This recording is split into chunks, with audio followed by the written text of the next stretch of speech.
with ease. The objective of this will be identifying techniques to use in conversing with strangers, recognizing different levels of conversation. Initiate a conversation with a stranger. Use open-ended questions to solicit information for further conversation. Our speaker this evening, Ebony Christian, she will speak to us this evening for 10 to 14 minutes. Please help us welcome Ebony Christian, ACB, ALB. Give her a round of hand. Conversing with ease. Good evening, fellow Toastmasters. To our guests, how's everybody doing tonight? Good. Good? Yes. All right, come on, you gotta be a good audience for me. I'm a little nervous. I haven't given a speech in over a year, and Mark just said I was the best speaker ever, so I'm a little nervous. All right. Sit together here. All right. Ladies and gentlemen, there are two kinds of people in the world. One person who walks into a room and says, well, here I am. And another person who walks into the room and says, there you are. Fellow Toastmaster members and guests, tonight I'd like to talk to you about conversating with ease, or conversing with ease. Now, our word of the day, trepidation. It's all about that, right? And I want you to overcome your fear. Have you ever walked into the room full of strangers, felt extremely uncomfortable, may have looked around the room to see if you saw a familiar face? Or you may have grabbed your cell phone and went to a corner and acted like you were texting someone. How many have been in that situation? I know I have. I'll admit it. I know I have. Well, my goal this evening is to talk to you about how to overcome that fear, how to overcome it, and to build and make some great relationships and meet some new people. You see, it's really all about human beings and understanding the relationship that we have with each other as human beings. It's also about understanding the levels of communication, how we communicate, when it's appropriate to say one thing, when it's not appropriate to say another. And lastly, it's about having a little bit of magic or some tricks in your bag. So let's talk about those. First, I'd like to talk about human being and that human connection that we have. And you guessed it, just like Toastmasters teaches us, it's all about gestures. It's all about your body language. Mark, your body is telling me something. Ethan, your body is telling me something. Your body speaks a language to me. I call it your autobiography in motion. So what is that about? It's about being aware of what your body is saying. When you walk into that room full of strangers, do you have a smile on your face? Or are you walking in? You know? Or do you have a smile on your face? What's the difference? If I walk in with a smile, you probably feel more welcome, right? You feel like, oh, this person may be interested in me, or I may be interested in talking to that person. Another one is eye contact. Having eye contact. Have you walked into a room and someone's looking down? What do you think about that person? Probably like, oh, I don't want to talk to them, right? But if they make eye contact with you, you're like, oh, she's inviting me over. Let me go talk and see what that's about, right? And then thirdly, it's all about your body placement. And this is so important when you're meeting strangers. When you're talking to someone, let's say if this podium is the person I'm talking to, it's important to have your feet facing the person, right? Now, if I'm talking to you and I'm like this, what does this mean? I'm about to walk away, right? I'm about to go away.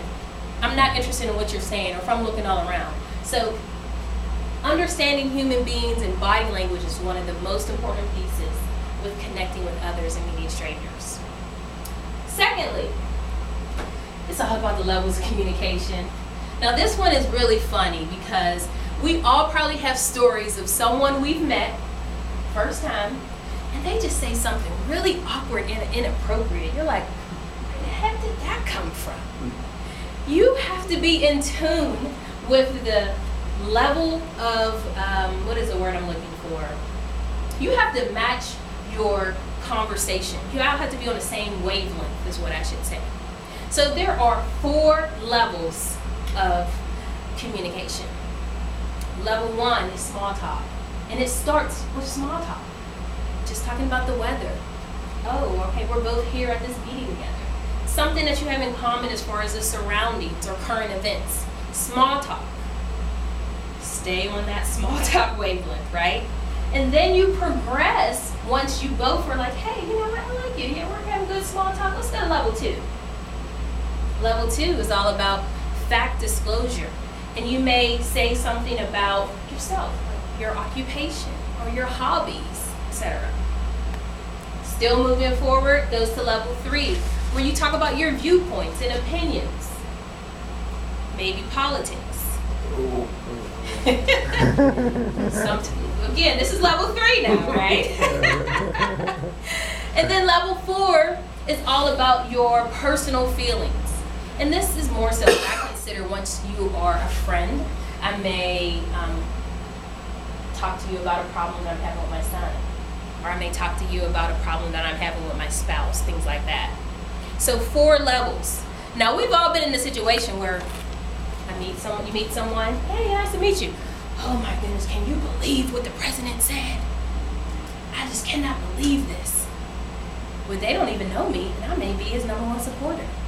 It's important to know what level you're on when you're communicating, or that's definitely going to throw that friendship and that potential bond out the window.